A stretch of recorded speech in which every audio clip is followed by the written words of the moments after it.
ہزارہا یہودیوں کا خون اور ان کی ہڈیاں ان پیرامڈز کے تلے دبی ہوئی ہیں۔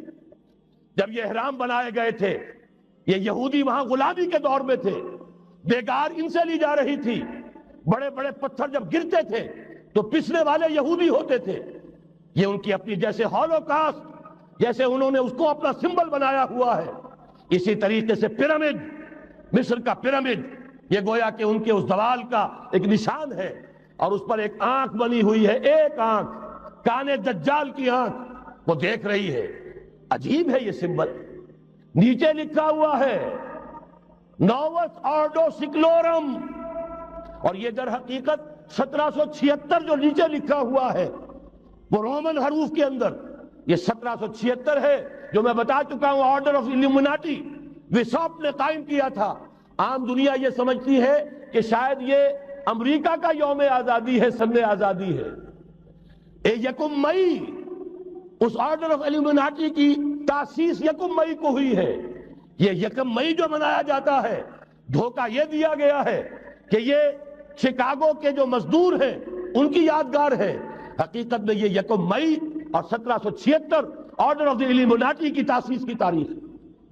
یہ تمام معاملات سمجھ لیجئے، ڈالر در حقیقت۔ ہم نے ابھی تازہ ندائے خلافت میں نعیم صدیقی صاحب کی نظم شائع کی ہے، 45 برس بلکہ شاید اس سے بھی زیادہ عرصے کی پرانی نظم ہے جو ہم نے شائع کی ہے۔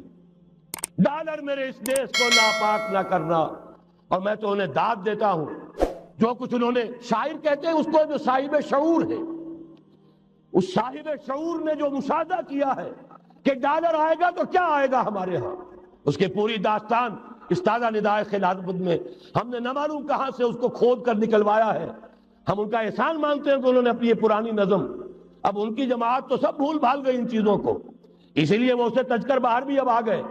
بہرحال ہمیں تو ان کی ایک ایک چیز جو ہے، مجھے تو وہ شعر آج کا اگر آپ نے جنگ کا میرا کالم پڑھا ہو، میری تو فکر کے اندر رچ بس گیا ہے۔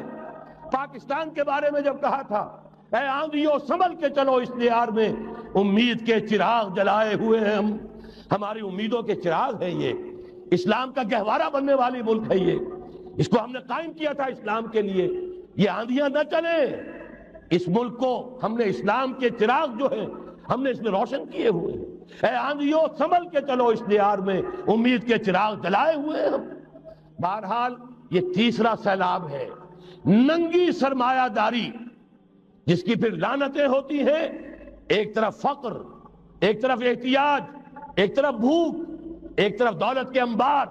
پہلے بھی ہمارے ہاں فرق کم نہیں ہے، لیکن اب جو ہوگا، اگر یہ بات پوری ہو گئی تو وہ ننگی سرمایہ داری، اور سرمایہ داری ہی در حقیقت یہود کا سب سے بڑا ہتھ کنڈا ہے۔ یہ بینکنگ کا نظام، یہ سارا کا سارا سودی نظام، یہ آئی ایم ایف، یہ ورلڈ بینک، یہی تو ان کے سب سے بڑے ادارے ہیں۔ تو واقعہ یہ ہے کہ تین طرف سے ہم پر حملہ ہو رہا ہے۔ اور یہ سود کے بارے میں کیا کہا تھا اقبال نے؟ ادربا آخر چمی زائد فتن، اس سود کے ام الخبائث کے پیٹ سے سوائے فتنوں کے اور کیا برآمد ہو سکتا ہے؟ کس نہ داند لذت قرض حسن، کسی کو قرض حسنہ کی لذت یاد نہیں رہی۔ بغیر سود کے قرض دو، تمہارے پاس فاضل رکھا ہوا ہے، کسی بھائی کو دو کہ وہ اپنی معاشی گاڑی کا پہیہ چلا لے، پھر اصل واپس لے لینا۔ اگر اتنی ہمت نہیں ہے کہ ان تصدقوا فهو خیر لکم، صدقہ ہی کر دو تو سب سے اچھا ہے، دے ہی ڈالو اپنا فاضل سرمایہ۔ یسألونک ماذا ينفقون قل العفو، مت رکھو اپنے پاس، یہ گندگی ہے۔ لیکن اگر بڑے ہی کم ہمت ہو تو کم سے کم قرض حسنہ دو، اپنی اصل رقم واپس لینا۔ کس نہ دانت لذت قرض حسن، ادربا جاں تیرا دل چو خشت و سنگ، اس لیے کہ سود کے ذریعے سے انسان کے اندر تاریکی پھیل جاتی ہے، دل جو ہے اینٹ کے مانند، پتھر کے مانند سخت ہو جاتا ہے، کٹھور۔ ثم قست قلوبکم فہی کالحجارۃ او اشد قسوہ، آدمی درندہ بے دندان و چنگ، اور انسان بغیر اس کے کہ بھیڑیوں والے دانت ہوں اور بھیڑیوں والے پنجے ہوں، بھیڑیا بن جاتا ہے۔ بہرحال اب کرنے کا کام کیا ہے اس کو سمجھیے۔ اس پوری صورتحال کا میں نے آپ کے سامنے نقشہ پیش کر دیا۔ ایک طرف مغرب سے نیو ورلڈ آرڈر جو نیو ورلڈ آرڈر ہے، اس وقت کی سپریم پاور آن ارتھ امریکہ کی سرپرستی میں بڑی تیزی کے ساتھ حملہ آور ہے۔ دوسری طرف وَمَكَرُوا وَمَكَرَ اللَّهُ وَاللَّهُ خَيْرُ الْمَاكِرِينَ، اللہ کو پامردی مومن پہ بھروسہ، ابلیس کو یورپ کی مشینوں کا سہارا۔ اللہ تعالیٰ نے اسرائیل کا توڑ پاکستان قائم کیا، اللہ تعالیٰ نے اس کے لیے 300 برس کی تاریخ، اس کی تمہید میں مجددین امت یہاں پیدا کیے، یہاں قرارداد مقاصد پاس کرا دی 20ویں صدی عیسوی کے وسط میں، کہ اکبر نام لیتا ہے خدا کا اس زمانے میں، بینک انٹرسٹ کو ربا، سود حرام قرار دیا۔ یہ سارے شواہد ہیں۔ اب ضرورت صرف ایک بات کی ہے، ایک زبردست عوامی تحریک اٹھے۔ یہ عوامی تحریک کیسی ہو؟ نمبر 1، فرقہ واریت سے بلند ہو۔ یہ فرقہ واریت جو اس وقت بہت بڑا فتنہ بن گیا ہے، جس کی کشیدگی بڑھتی چلی جا رہی ہے، اس کے اندر اگر ہم قوم کے حیثیت سے اگر ملوث ہوتے چلے گئے، آخری تباہی آ جائے۔